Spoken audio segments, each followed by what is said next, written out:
This is the Dr. Luann Rona Show with co-host Frank McKay. I'd like to welcome everyone to the Dr. Luann Rona Show. Frank McKay here, but much more importantly, the author of two books, Love is Who You Are and Total Glow, and she has been a psychiatrist for many years, and she knows more about the mind and energy than any person I know. Doc Rona, how are you? I'm fine. It's good to hear your voice again. Yeah, well, same here. And again, off mic, we talk quite a bit about energy, and and obviously there's positive energy and there's negative energy.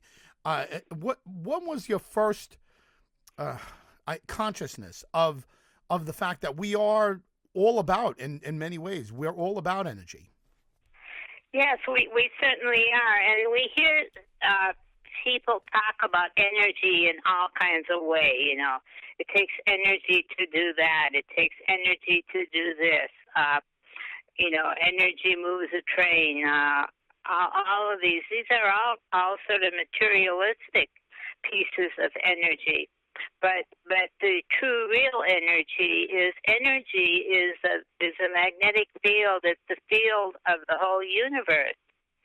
And someday, when science has advanced, we speak basically of energy now in scientific and materialistic terms. But when science has advanced far enough and humankind, has done enough work on it, we will find that the unified field or science is the same as the one spirit. We always separate spirit into different ways of spirit for different people, and different ways while he has this spirit or that spirit. But there is one spirit, and it is of the whole universe. And another name for that is energy. Everything is energy. And we just give these things different names. And it'll be wonderful when we can keep them together. How much of our problems, or how many of our problems, I should say, are because we don't know how to properly use this energy? Or maybe a better way of saying it is, is there something you could teach us or tell us about how to get by easier in life by understanding energy? Well, by understanding that the heart is the very, very basis of this energy. And our heart connects us to this energy and love. And when we see energy in those terms of the connection to the heart via love, the heart is the center and love is there, is that when we can start to see it in this sort of positive way, it'll be beautiful.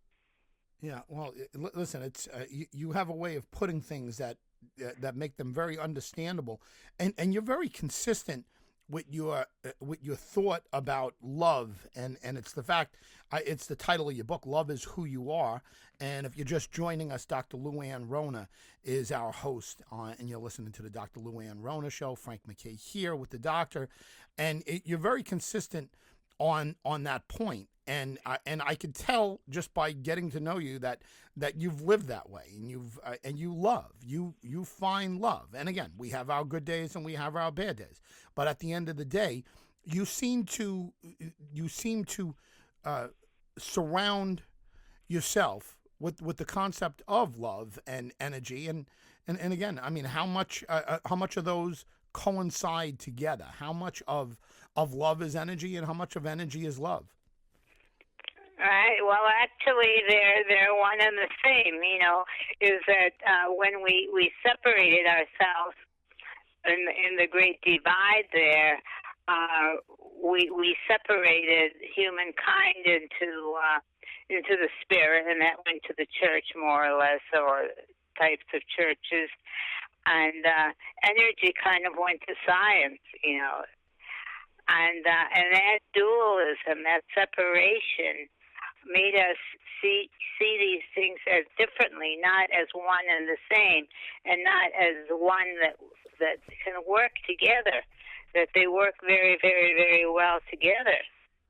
Well, Eastern philosophy and Eastern religions, to me at least, as someone who really hasn't studied either philosophy or religion from the East, you have. I know you have.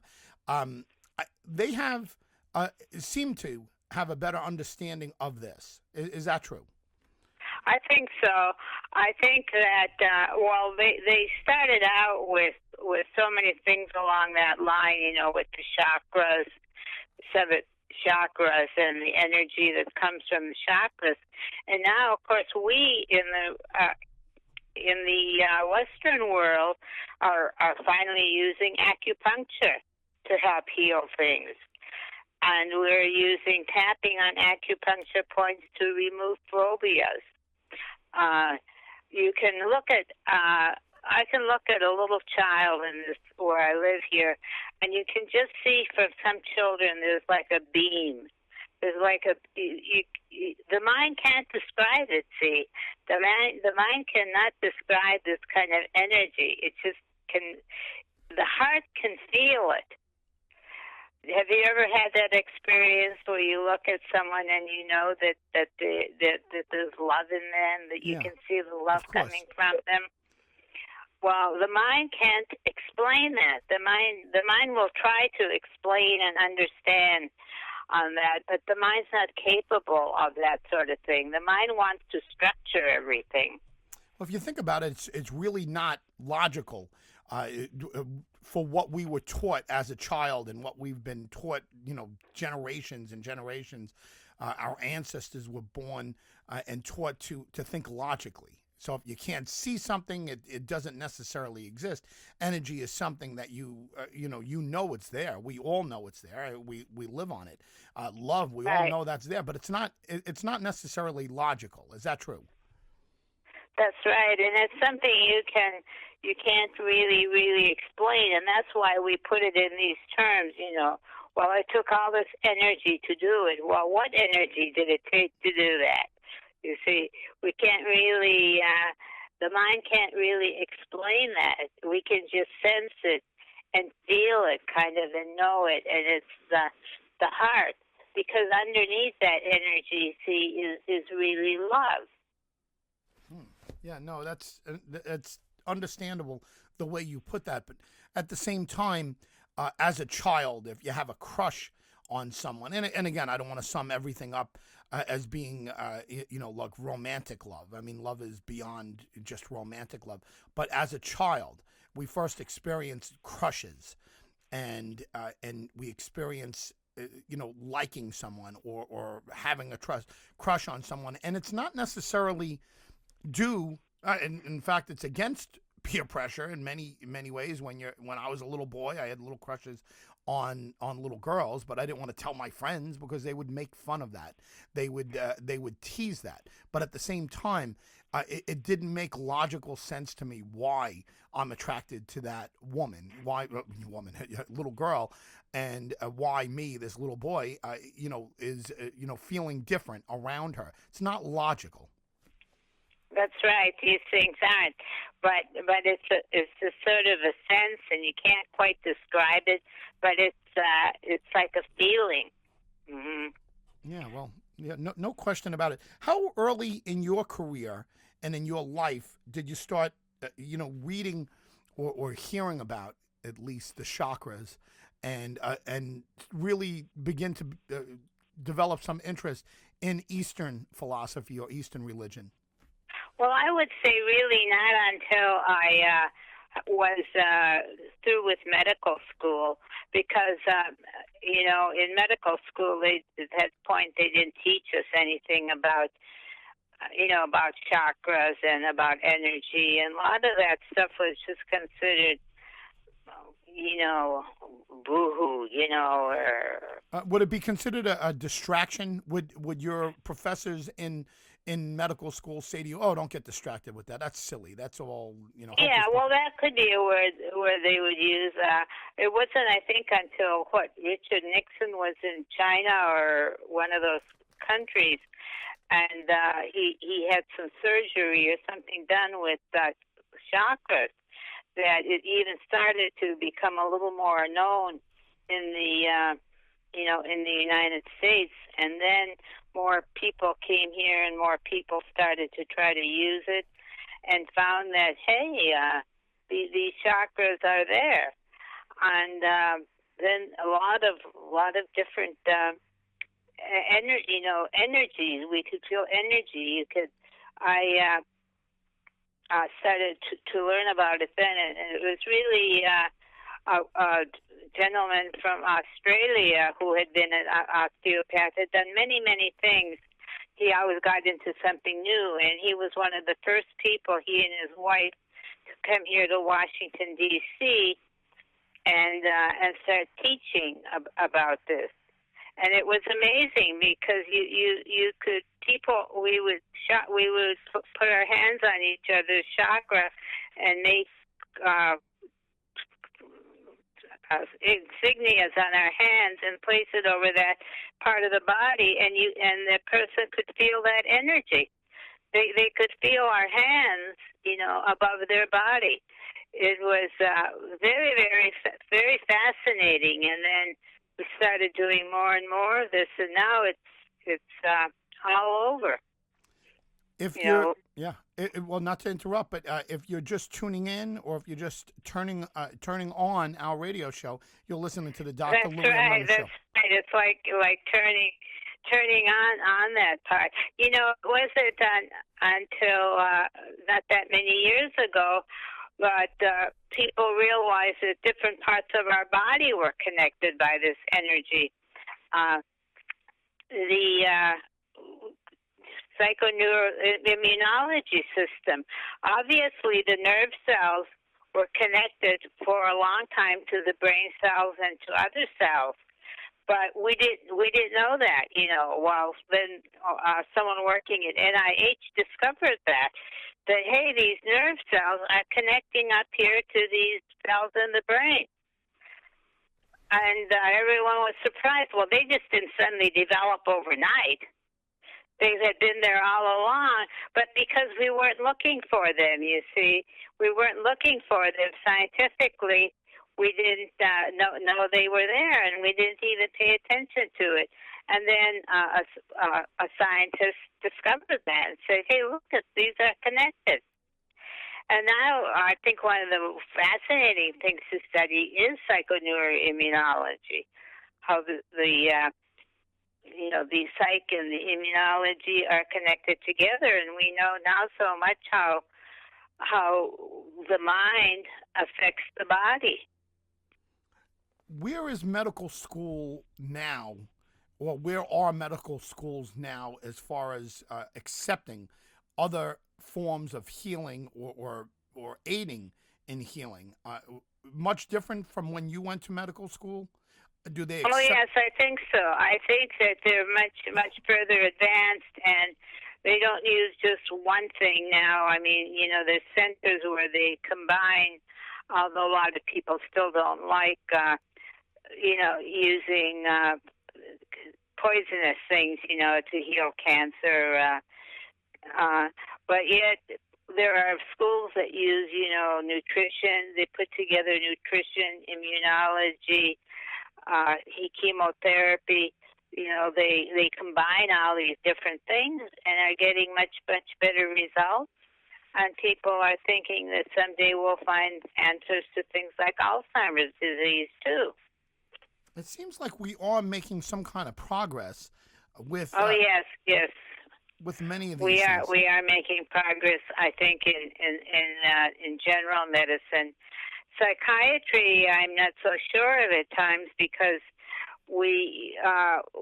psychiatrists see people for short periods of time and use so much, medicine, psychoneurological drugs. I'm not saying that some people don't need them and they're not necessary for some people, but psychiatry sometimes does not put together enough of the energy model and the chemotherapy model, get them all together, and psychiatry, instead the psychiatrist sees the client for 15, 20 minutes, and then they're referred somewhere else. You know, psychiatrist sees them for medication and very little else. You know, where they need to start putting in more of the energy model and more of the tapping on the acupuncture models and using more of that model also with the with the drugs. On past shows, Dr. Rona, you've spoken about tapping, and you've given a great illustration. You give it to me even in person, and it's amazing. It's an amazing technique.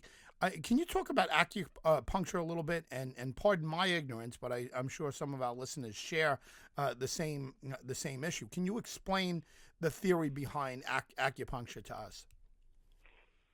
Well, it goes so much to these chakras, 7 chakras we have, and when you activate them, they go to different parts of the body and help with healing.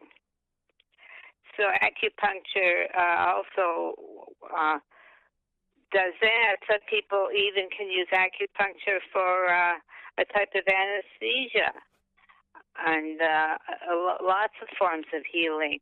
A lot of people like it for rheumatism, you know, for that type of thing.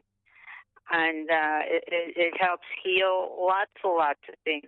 You know, different people, though, respond to different things. We must remember that. Not everyone's going to respond to all the same things. We have different DNAs and different body systems. And so some of us respond well to, like, one medication, but someone else may not. And it's the same thing with acupuncture. Some people will respond well to it. You know, it'll help cure their their different ills. Yeah, I mean, so it's certainly worthwhile trying, and it's not going to hurt you. Acupuncture's not going to hurt you. What you're basically saying is one size does not fit all. Let me remind folks once again, Dr. Luann Rona on the Dr. Luann Rona Show. Frank MacKay here with the doctor. She's the author of 2 wonderful books, Love Is Who You Are and Total Glow, and both of them I feel cutting edge and just right on, but certainly Total Glow. Way back in the 70s, she was talking about nutrition that people just didn't get. Now it's accepted as common place and common practice, but at the time, I remember doctors telling my their primary doctor telling a client that I was seeing for psychiatry, well, all you're doing by taking those vitamins, she suggested, is expensive urine. Oh. Yeah. Well, now, I remember the client coming and telling me that when the doctor asked, what medicines are you taking? And they listed, some vitamins, and they said, that's just giving you expensive urine. And, of course, I knew that wasn't true, but, I wasn't going to argue about it. And now, of course, the doctors themselves are taking vitamins, and they're prescribing vitamins. Well, how do we explain as parents, and I'm a parent of 4 wonderful children, and how do I explain energy to them? Now, at this point, I've already had that conversation. My youngest is 13. But let's go back to when they're very, very small. How do you explain the concept of energy? And here we are talking so much about energy. It's something, obviously, you can't see, but you know it's there. You can feel it. How do we first start explaining and expanding their minds and their hearts to open up to different concepts rather than what they could just simply touch, the tangible? How do we first start explaining to children about energy? Well, one thing is to go back through history and talk about history, how so many things were not understood centuries ago and even, longer than that ago. And look at how things have changed. Well, it's the same thing with not understanding energy years ago, that it's something that's there, but you can't see it, and it's difficult to explain. But it's a beautiful thing that runs through your body, and it connects us all. That there's one big energy field that connects us all. Scientists will call it the quantum field or something like that. But there is a connection, like I was reading the other day about, or the tree and a leaf, how about that energy. Well, the leaf falls and it goes to the earth and it disintegrates and it becomes soil, and then that soil, grows, expands, and eventually from there it will grow a tree.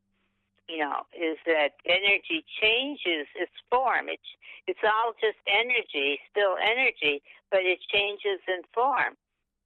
Well, Dr. Rona, as always, I want to thank you for the thoughts here and the wisdom. It takes years to understand how to understand how to explain these concepts, but to how to teach these concepts. And I feel like I'm getting therapy as I'm speaking to you. And listen, we're out of time, but I love what you're saying. Dr. Luann Rona has been our host, and she continues to be our host on the Dr. Luann Rona Show. Doc Rona, thank you very much. Well, thank you for having me. I enjoy talking to you and to your clientele. Dr. Luann Rona on the Dr. Luann Rona Show, everyone. This is Frank McKay. We'll see you next time on to the Dr. Luann Rona Show with co-host Frank McKay. With co-host Frank McKay.